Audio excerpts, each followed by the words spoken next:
ay may pag-iig sa ating Panginoon at salamat sa bawat isa na nandito.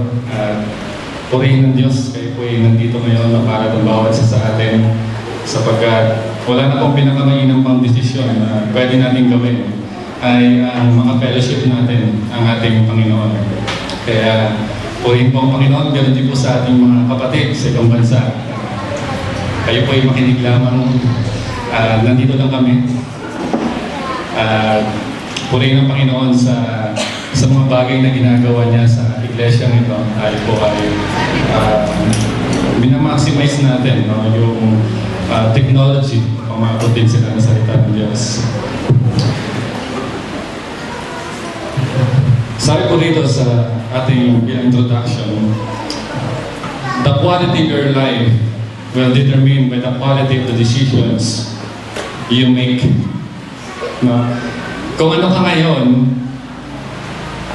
dahil yan sa naging pasya ninyo noong unang panahon. Marahil kahapon, last week, last month, last year, or last 10 years. Kung ano ang inyong status today, it is because you decide, no? Somewhere sa buhay natin, no? At kayo po makibukas sa akin sa Genesis chapter 2 verse 15. Yan po ay unang aklat ng Bible. Genesis chapter 2 verse 15 to 17. Okay, aking pong babasahin, sundan nyo na lang po. Inilagay ni Yahweh ang tao sa halamanan ng Eden upang ito'y pangalagaan at pagyamanin. Sinabi niya sa tao, makakain mo ang alinmang bungang kahoy sa halamanan.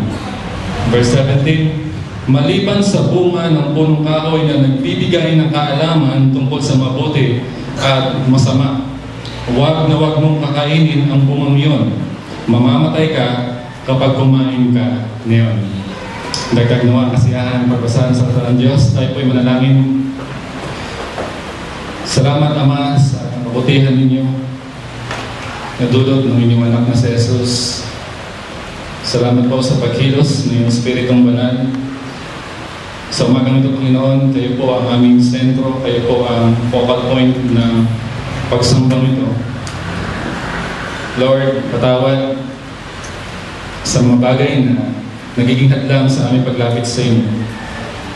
Nais namin ibalik ang glory sa inyo lamang, Panginoon.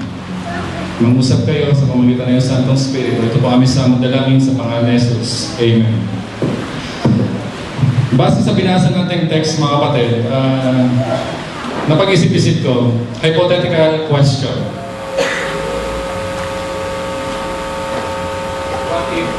Tayo po ay nag-decide o minsan, no, si Adan at si Eva ay nag-decide na nagpasya. Yung choice na ito sa verse 17, hindi nila ginawa. Hindi nila kinain yung bunga. No, actually, hindi doon sa bunga. Ang problema doon, yung obedience, na doon nagka-problema ang tao. What if kung hindi nagkasala si Adan at Eva? Ano kaya ang status natin ngayon? Ang sabi doon, kung babasahin natin yung mga following verses, ang mga babae hindi na mahihirapan manganak. No? Siguro baka para lang tayong dumudumi. Pagkatapos na tumitirik-tirik yung mga mata natin, andun na yung bata. Di ba? Siguro hindi na tayo gagasto sa cesarean. No? Hindi na tayo makakaranas ng hapde, ng sakit.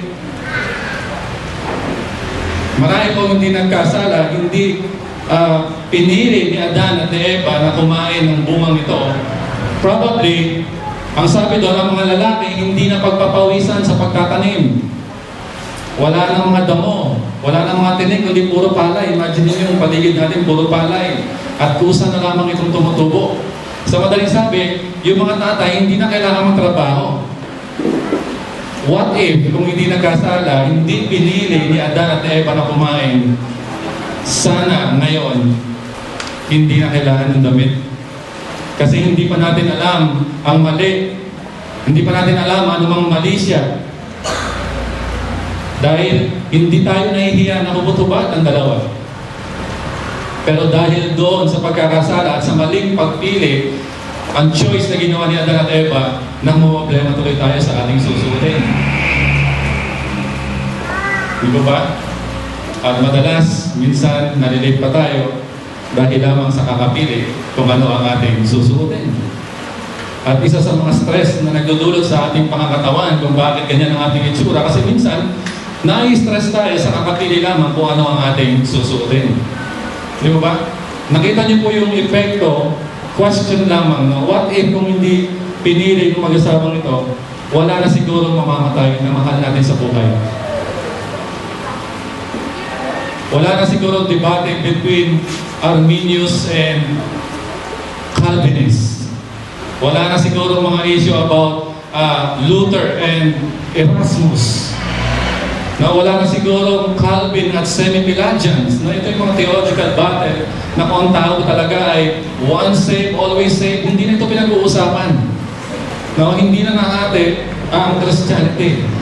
Pero itong nakakalungkot mga kapatid, dahil sa maling desisyon ng mag-asawang ito, nagdulot ito ng matinding epekto.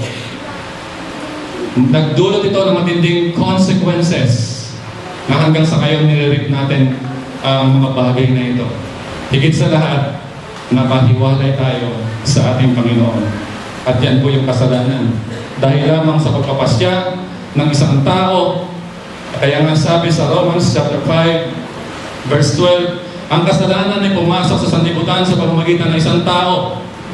At ang kamatayan sa pamamagitan ng kasalanan niya, dahil dito lumaganap ang kamatayan sa lahat ng tao, ay nagkasala. Tayo po mga kapatid, araw-araw may mga consequences o meron tayong mga choices na ginagawa. At ang bawat choice na ginagawa natin, lagi itong may epekto, may consequences. No? Every day, by the way, ang pamagat ko ng ating topic sa umagang ito, making wise choice. Okay? Making wise choice. At araw-araw, meron po tayong pagpapasya na ginagawa. Hindi ba natin ito pansin, maliit na bagay man ito, malaking bagay man ito, mahalaga man ito, hindi masyadong mahalaga, sa pagising pa lang natin, meron na tayong decision na ginagawa. Sa ating pagkain, minsan wala tayong choice. Kung ano na lang dyan. No? So kung tuyo na lang. No? So basa-basa rin. So, araw-araw meron tayong mga decisions na ginagawa. Sa pag-ubos natin ng oras, kailangan din natin mag-decide. May mga choices din tayong ginagawa. Sa pagtulog natin, marami tayong mga choices na ginagawa. Pero tandaan natin, lahat ng ating choices ay may kaakibat na consequences. No? Spiritual choices have eternal consequences. No? Ganun din po sa atin, sa ating paglapit sa Panginoon, may mga consequences din po ito kung paano tayo pumili, no? Magpasya na sundin ang ating Panginoon. Sa pagtulog natin, meron din tayong mga choices na ginagawa. Matutulog ba ako na maaga? Kung hindi tayo matutulog na maaga, ano ang consequences nito? Pagod ka na, kinabukasan. No? Kung tayo po ay kakain ng napakaraming pagkain, regardless kung ito ay masarap, malakas ang calories, pwede maapektuhan ang ating kalusugan. No? So, marami tayong ginagawang mga choices.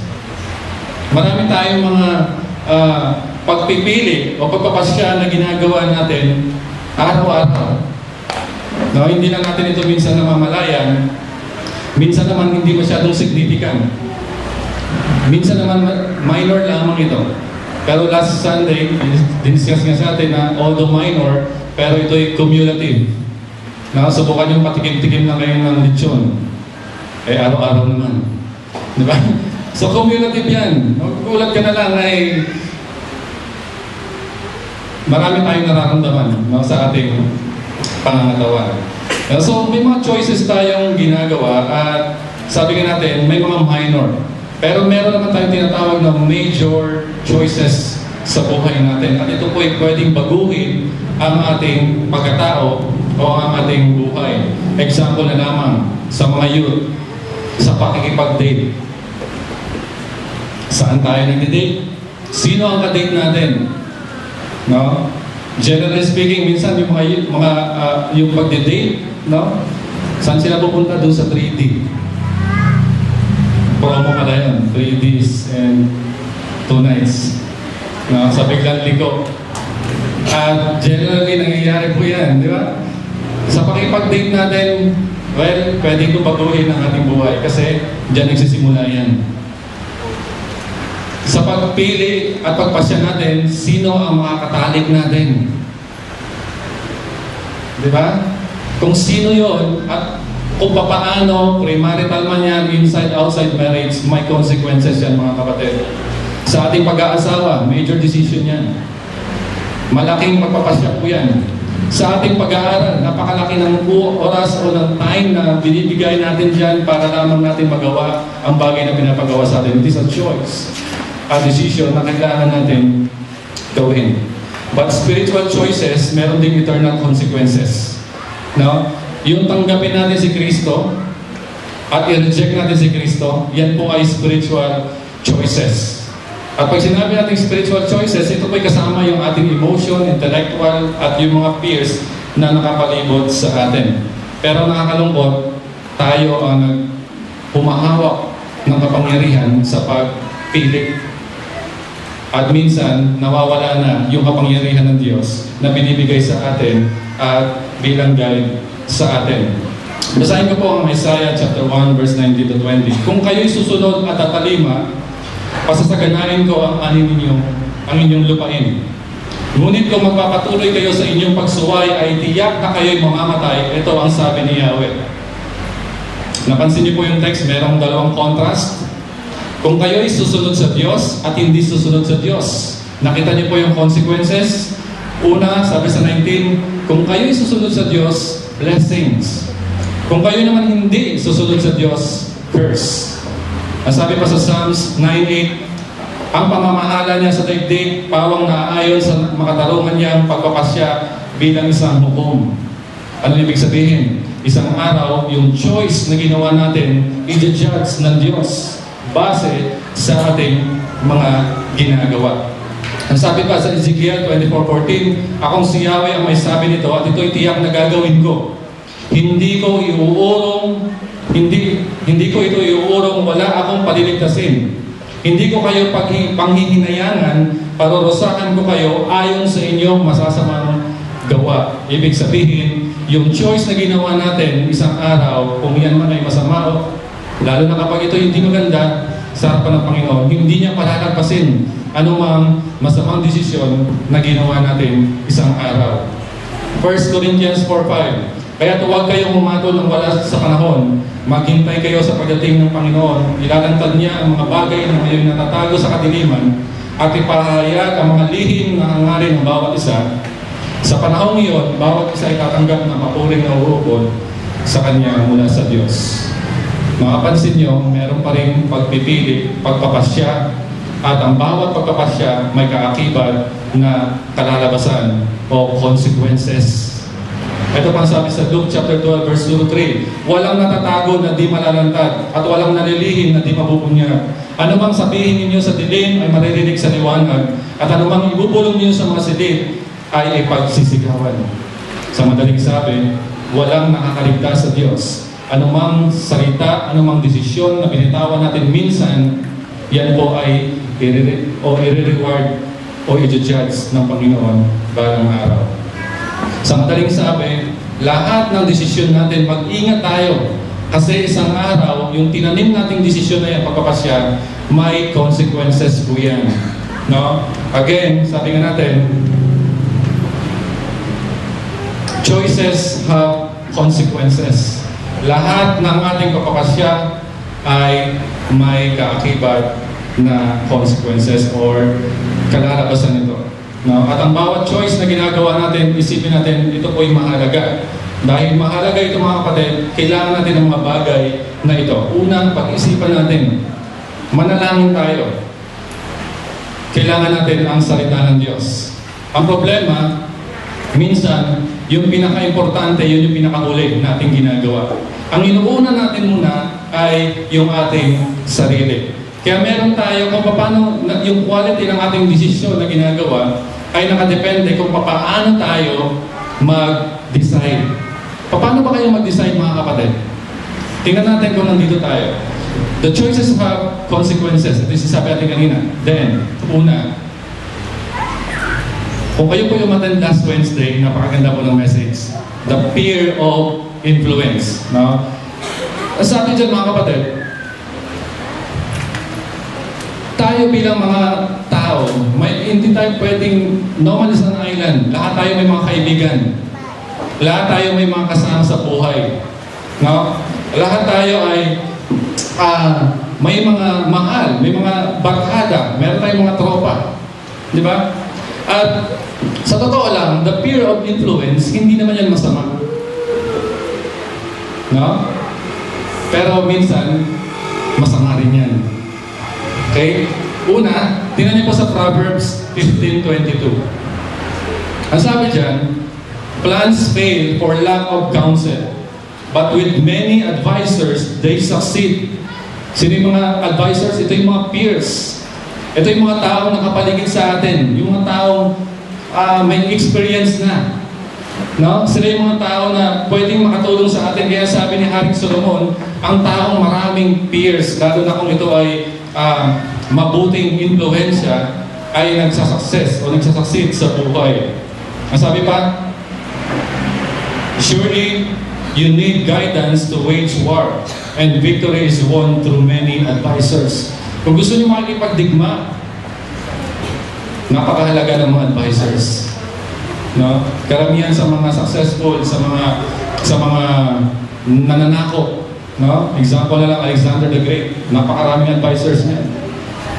No? Sino ba yung mga kilala? Sila Napoleon, Charlemagne, no? Ang daming mga advisors sa mga yan. No? Pero, yun po yung mabuting bagay. Subalit yung mga bagay din naman na nangyayari, kung sino yung mga nakapaligid sa atin, yun pa ang nagpapahamak sa atin. Sa Bible, example na lamang si Azariah, na anak o apo ni Omri. Si Omri ay granddaughter niya si Athaliah, na kung saan sinusunod nila ang pamumuhay ni Haring Ahab. Si Ahab ang pinaka-worst na naging hari sa buong history ng Israel.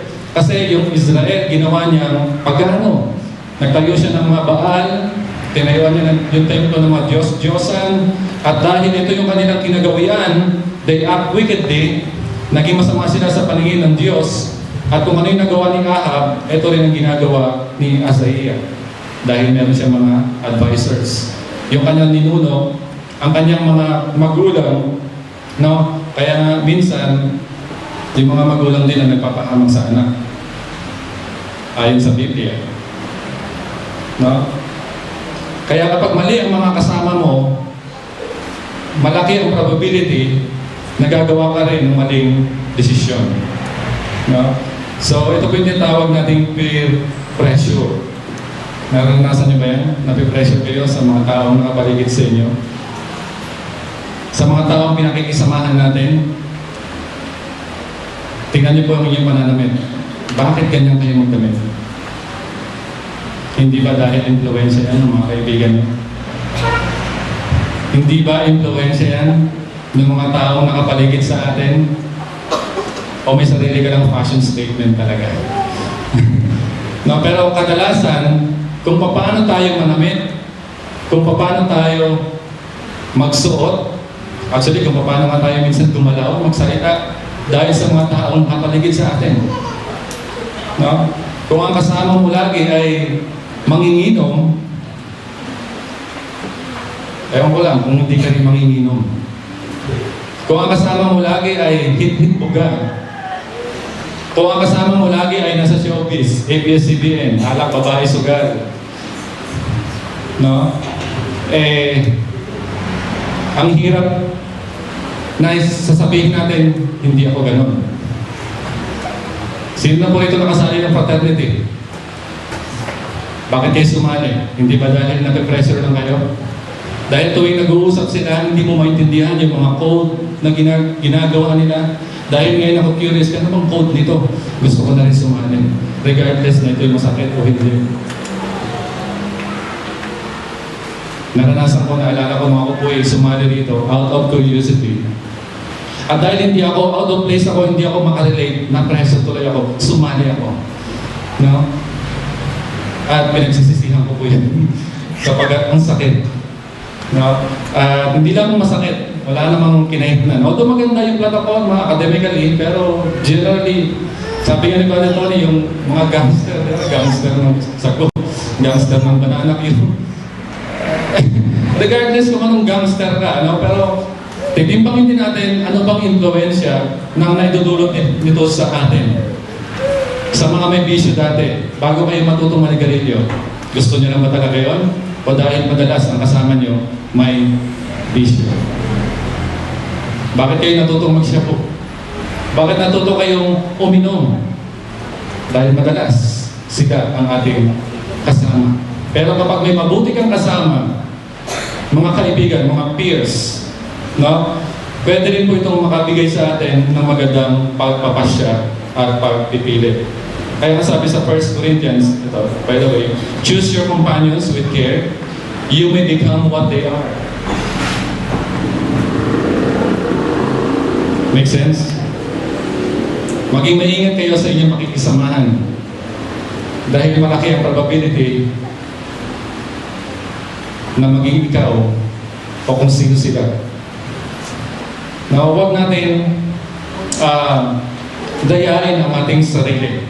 Sapagkat sabi natin, kung sino ang ating mga kasama, yan ay nagiging ganyan din tayo. No?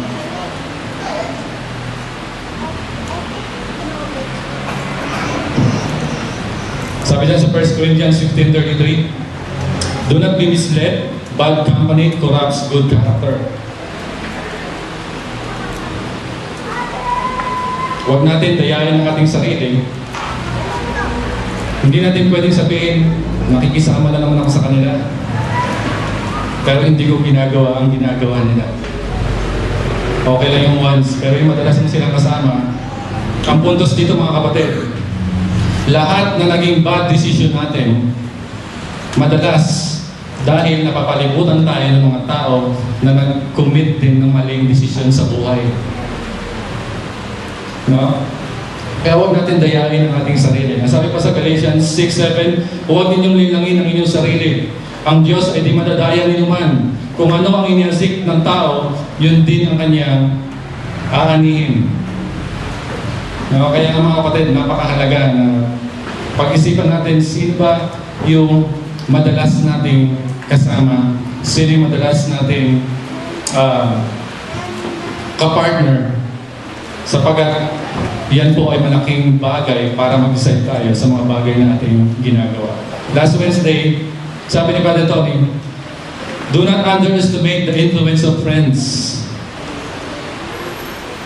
Wag na wag po ninyong i-underestimate. Wag na wag po ninyong maliliitin yung mga kasama ninyo. Kasi madalas, kung sino sila, ganun kayo. No? Kaya mag-ingat tayo sa ating mga pinakikisamahan. Dahil you might become what they are. No? So maraming bagay na makikita natin kung bakit tayo nag-decide dito dahil sa mga taong nakapaligid sa atin. The fear, no? Or the influence of fears. Pangalawa,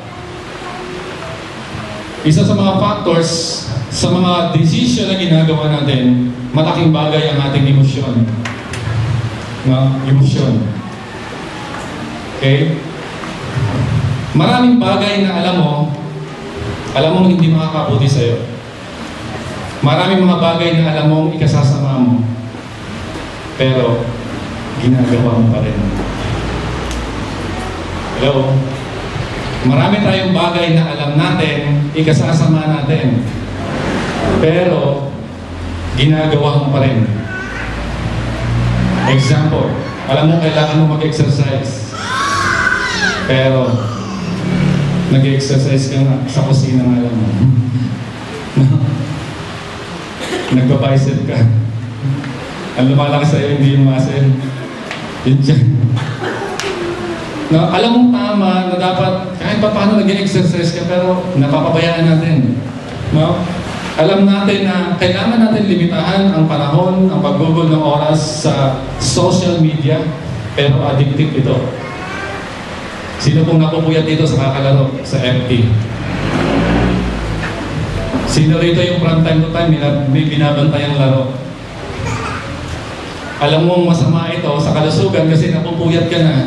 Hindi ka na nakapag-focus sa dapat mong i-focus, pero nauubos ang oras natin dito. No? Alam mo yung pagkain na yan, mataas ang calorie, pero bakit? Di ba na delicious ito, masarap. No? Ano nangyari? How come na hindi natin magawa yung gusto nating gawin?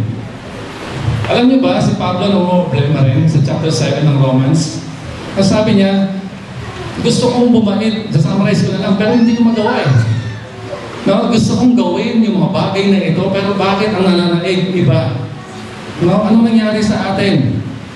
At diba nagtatanong din tayo, marami tayong mga pangako sa ating sarili itong 2014, mula ngayon mag-iipon na ako. Pero anong nangyari? Naipon na ang ating utang. Mula ngayon, ito 2014, hindi na ako magagalit sa aking asawa, hindi na kami magsisigawan pag nag-aaway kami. Pero ano nangyari? Nauwi pa sa batuhan. No? Dahil sa emosyon. May mga bagay tayong ginagawa, masusi nating inimbestigahan. Halimbawa, bibili ka ng kotse, talagang ni-research mo yung kotse nito, alam mo yung makina, alam mo yung alam mo pa yung history nito, no? Ang ganda, fuel efficient, no? Talagang gusto mo yung, tinignan mo yung advantage at disadvantage ng kotse nito, pero last minute napamahal ka pa. No, yung nabili mo yung mahal pa. Ano nangyari? Bakit nangyayari mga bagay na yan? No? Ito po ang katotohanan mga kapatid. Tanggapin natin. Emotions dominate our decision making. Example na lamang. Nung binili niyo yung gadget na yan, di ba? Parang impulsive tayo. Talagang regardless kung magkano ang presyo niyan, basta nag-fit ito sa aking emotions, well, bahala na bukas. Bibilihin ko ito. Emotions dominate our decision making. The more intense our emotional state, the less control of our rational mind. Di ba? Although pinag-isipan mo yung gamit na yan, talagang ito na yung bibilin ko, practical ako eh. Pero nakita mo, ang ganda. Ito na, kahit mahal, di ba naman mamulupin? Emotion, ang humihirap.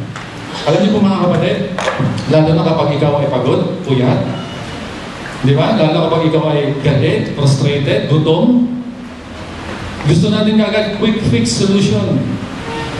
Gusto natin kagad yung mga bagay na mabilis na masolusyonan yung ating mga nararamdaman. No?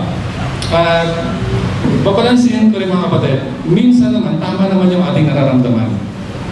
Pero madalas mali. No? Sapagat yung emotions binigay sa atin ng Panginoon para sa Panginoon. And that's right. Pero kapag ginamit na po natin ito sa mali at madalas sa mali po natin nagagamit. Isa pong napakagandang halimbawa, may isang tao sa Bible na napaka-emotional. Si Jephthah o Jephthah. Familiar kayo sa kwento? Basahin niyo po. At nangako si Jephthah kay Yahweh ng ganito, kapag niloob ninyo na malupig ko ang mga Amonitang ito, verse 31. Pansinin po verse 31. Susunugin ko bilang handog sa inyo ang unang sasalubong sa akin pag-uwi ko. So parang ganito, Lord, ito yung barter, ito yung trade natin, ito yung usapan, dito tayo rito. Papanalunin mo ako dyan, sino mang una lumabas sa bahay, ibibigay ko sa iyo. Then verse 32, sundan natin, sinalakay nga ni Jephthah ang mga Amonita at pinagtagumpay siya ni Yahweh. Sa madaling sabi, tinugon ng Diyos yung kanyang kahilingan. Ano sabi niya sa verse 34, nang magbalik si Jephthah sa Mizpah, sinong sumalubong sa kanya? Sinalubong siya ng anak niyang babae na sumasayaw sa saliw ng kanyang tamborin. Siya lamang ang anak ni Jephthah. Patay ng bata ka. Dahil emotionally overwhelmed si Jephthah sa tagumpay na kanyang naranasan, nagbitaw siya ng isang salita na pinagsisihan niya habang buhay ang kaisa-isa niyang anak. Actually, hindi pa niya yan tunay na kaganahan. Then, ito ang kanyang battle sa Panginoon. At sabi sa verse 35, nang makita siya ni Jephthah, hinapak niya ang kanyang sasuotan at buong paghinagpis na sinabi, anak ko, kay bigat ng bagay nitong ginawa mo sa akin ngayon. Na ipangako ko kay Yahweh na ihahandog ko sa kanya ang unang kasambahay kong sasalubong sa akin ngayon. At ang unang sumalubong sa kanya, walang iba, ang kaisa-isa niyang pinakamamahal na anak. At nangyari sa kanya ang mga bagay na yan. Yan po ang lesson sa mga taong impulsive, overwhelmed sa ating emotions. Na minsan, hindi man kasing consequences na naranasan natin katulad kay Jephthah, pero minsan tayo naman po, we committed sexual sins because we are emotionally given to flesh. Diba? Minsan we are overwhelmed with our flesh. Marami pong nakulong dahil lamang sa isang emosyon. Tinitigan lang. Dahil nasama ng tingin sa atin, pinatay yung tumingin sa kanya. Ayun, nakakulong. Revolusyon perpetua. Habang buhay na pagkakulong. Dahil lamang tinitigan. Dahil lamang sa isang emosyon. No? Hindi man ganun ka-dramatic ang ating emotion, pero marami tayong nasasaktan minsan ng mga tao dahil sa ating emosyon. Minsan may mga masasakit tayong pananalita dahil sa ating emosyon. Minsan mga mapanirang puri, minsan dahil nasa high tayo ng ating emotion, itong masama, ito yung nakakalungkot, ito yung problema, hindi natin nare-realize yun. Dahil overwhelmed na tayo ng ating emosyon, madalas pangit ang lumalabas sa ating bibig. No? Kaya nga sabi ng Panginoon, hindi masama actually ang inyong kinakain. Ang masama yung lumalabas sa inyong bibig. Kasi out in the abundance of the heart, the mouth speak. No, nagmumula sa puso yung mga binibitawan nating salita. No, so, napakahalaga mga kapatid na sa bawat desisyon na ating gagawin, wag nating gagawin ang mga bagay na ito. Don't make a permanent decision based on temporary emotions. Wag kayong mag-decide, lalo na yung mga mabibigat at malalaking desisyon sa buhay, dahil isang araw may naramdaman ka ng kakaiba. Napakahalaga na pag-isipan muna natin maigi ang mga bagay ito. Kung kayo po ay nasa height ng inyong emotions, ang inyong puso, magpahinga muna kayo. Kung maaari, wag muna kayong maghawak ng inyong cellphone at tinetext mo yung tao itong parang gusto mo lumabas sa cellphone, suntukin mo yung tao. No? Wag mong hahanapin ang keyboard tapos magpo-post ka ng mga bagay. Akala mo ano mo sa katanong na ikaw pa rin. Pigilan natin ang ating puso, mga kapatid. No? Kung kayo po'y gagawa ng desisyon, napakagandang gawin natin ang mga bagay na ito. Sa verse 15, let the peace of Christ rule in your hearts. Napakahalaga sa bawat desisyon na gagawin natin, mapayapa ang ating puso. Then, I believe, wise, sigurado, ang mga bagay na ating ipagpapasya. No? So, ang tanong ngayon, are we walking in the flesh, in our emotions? Ginagawa ba natin yung pinapagawa ng Diyos? Instead, ginagawa natin ay ang ating sarili lamang. Yan po ay dangerous place na pwedeng mangyari sa atin. Pang-apat, pag-isipan mo muna yung bagay na gagawin mo bago ka gumawa ng desisyon. Binigyan tayo ng utang ng Diyos para gamitin sa Diyos. Upang gamitin sa lahat ng mga desisyon na ating gagawin. Minsan, ang ating utak, ang kintab, walang gasgas, slightly used. Binigyan ka ng utang ng Diyos, gamitin natin sa lahat ng desisyon na ating gagawin. No? Ang sabi po sa Romans 8:5-8,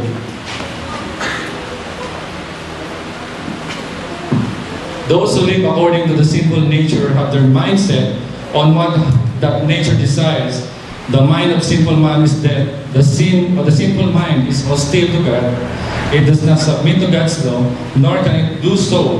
Those controlled by the sinful nature cannot please the Lord. No, so pinapakita ito mga kapatid, yung mga sinful nature natin, ito yung problema natin, ito yung matindi nating kaaway, actually, ang ating sarili. Kaya nga, sa ating emosyon, madalas, yung ating mga ginagawa, no, ay we are controlled by our sinful nature. No? So napakalaga rin na gamitin natin ang ating kaisipan. Logic versus emotion. Pero minsan, ang nangyayari, emotion ang nagtatagumpay. No? So, ang bawat bagay ay laging may pagpapasya. Maging yung paniniwala ninyo ay kailangan ng pagpapasya. Bakit pa kayo nandito sa Bagong Bayan? Dahil ipinagpasya nyo na kayo po'y dito. Dahil you choose to accept, no, Christ, at maging yung paniniwala natin, yung belief natin, ay isa ring paraan ng ating pagpili at pagpapasya. At actually, ito po isang major decision na ating ginawa minsan sa ating buhay. Okay?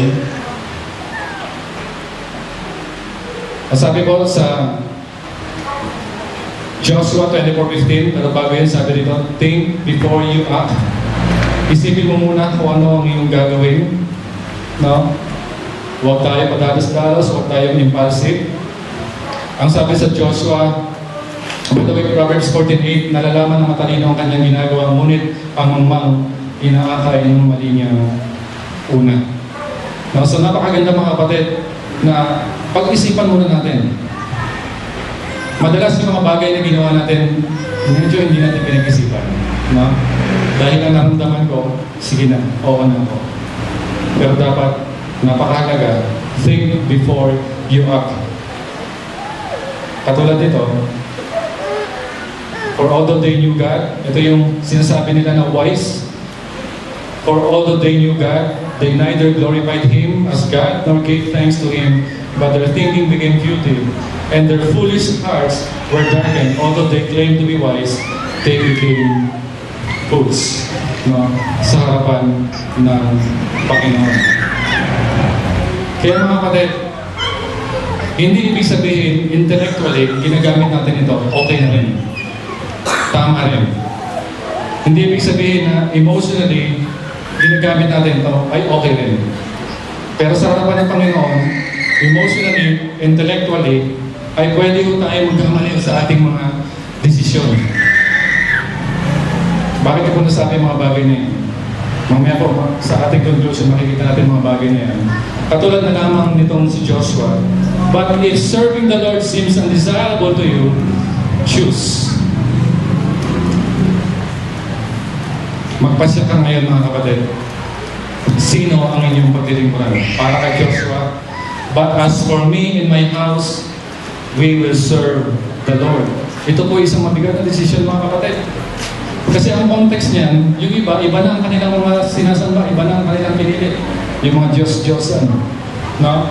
So mga kapatid, ito yung mga bagay na nagkakos sa atin sa mga decision making. Ang mga tao na nakapaligid sa atin, ang ating emosyon, ang ating kaisipan, at higit sa lahat, spiritual choices. Now actually, nag-encapsulate ito sa tatlo. No? Intellectually, emotionally, and the choices by our peers, or influenced by our peers. No? So pag-usapan naman natin ngayon yung spiritual choices. Ito po yung pinakamataas na uri ng pagpapasya, ang pinakasigurado, at ang sabi ng Biblia sa Romans 8:14, for those who are led by the Spirit of God are the children of God. Take note, for those who are led by the Spirit of God are the children of God.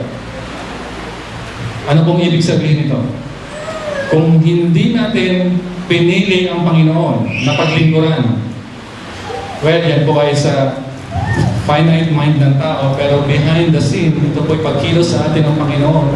Yung enablement, yung pag-regenerate sa atin ng Panginoon, ay ang Diyos hindi fatalistic or mechanistic kung bakit mo pinili ang Diyos. No, binigyan niya tayo ng free will, but behind the scene, it is the enablement na regenerate tayo ng Panginoon kung bakit natin ginawa ang choice na yan minsan sa ating buhay.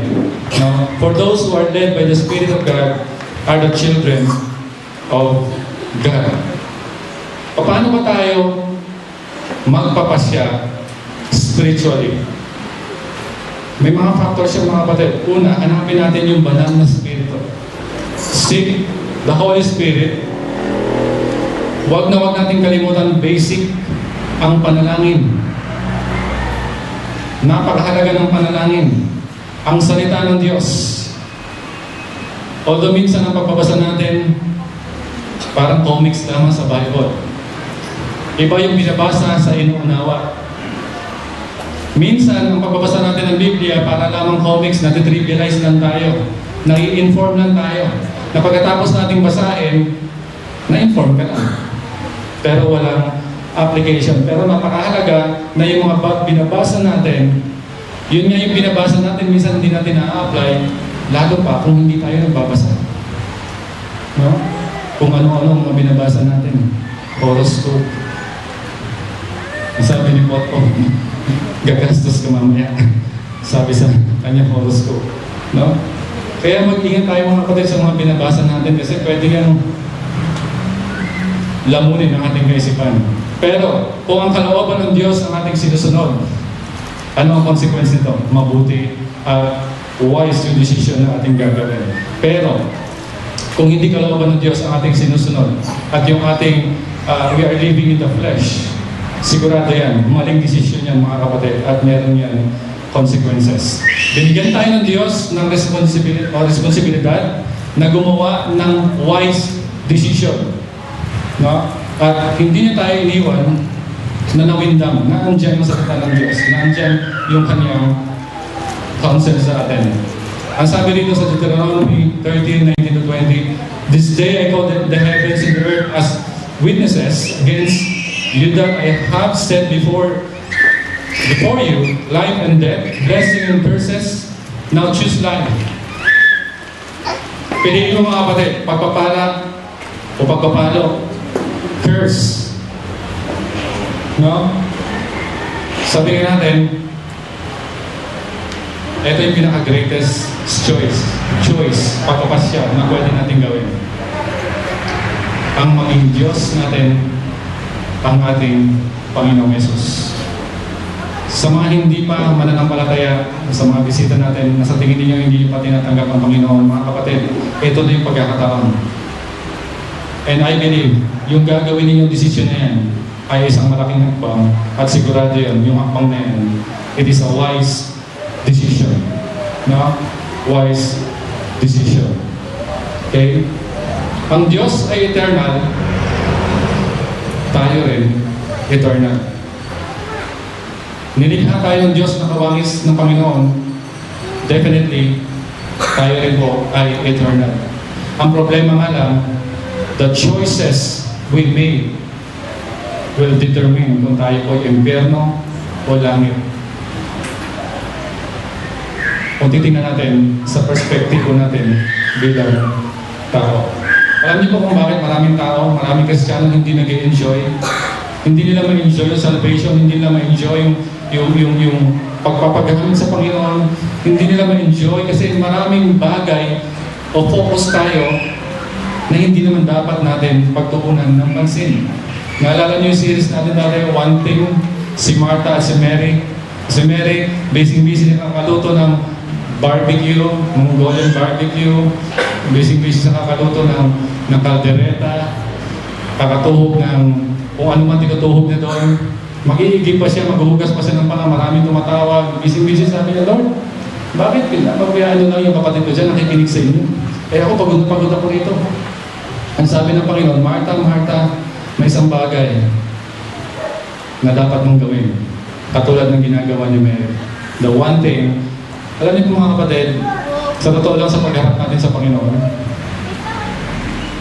hindi ka natatanungin ano yung mga ginawa natin. Lord, ginawa ko to, ginawa ko yan, ginawa ko po yun. Ang tanong ng Panginoon sa atin, ano ba talaga ang pinapagawa ko sa iyo noon? Kasi minsan marami tayong ginagawa hindi naman yun ang pinapagawa sa atin ng Diyos. No? Kaya napakahalaga mga kapatid, sa bawat desisyon natin ay napakahalaga ng counsel sa atin ng Panginoon. Ang sabi sa 1 John 1:9, if you have not, sabi rito, Jesus as your Savior, sabi rito, the Word, if we confess our sins, He is faithful and able to forgive our sins. Kaya mga kapatid, napakahalaga sa ating desisyon na gagawin, no, na tayo po ay humingi ng payo sa Panginoon. No? Yung mga taong nakapaligid sa atin, ipag-pray din natin yan. Kasi marahil sila yung gagamitin ng Panginoon para magkaroon ka ng wise decision.